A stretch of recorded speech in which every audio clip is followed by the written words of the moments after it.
6L80 na naman. Ang issue nito, reklamo ng may-ari na ano siya, nilusong niya sa baha. May napasukan ng tubig pero nakita ako nung binuksan ko, puro sunog ang clutch. Ito yung 456 clutch. Ang issue niya,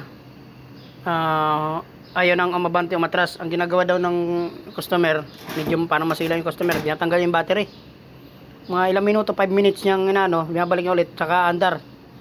Ngayon, pina-change oil niya sa akin kahapon kasi baka daw makuha sa change oil, pero tiningnan ko, ang daming mga dumi, tapos bakal-bakal.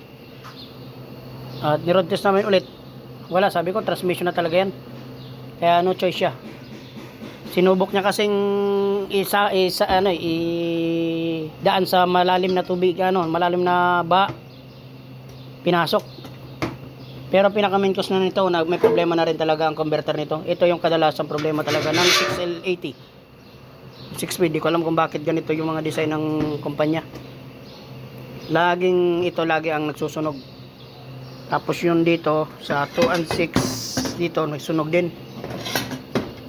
Yun dito sa 3 and 5 reverse, na drum at saka 1, 2, 3, okay naman.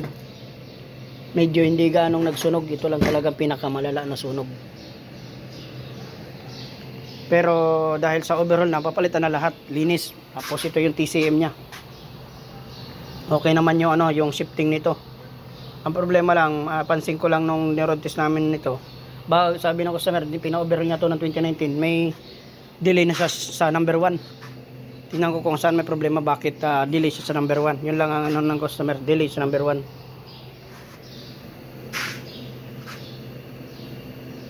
Tahoe 2009. Ito pala Tahoe 2009.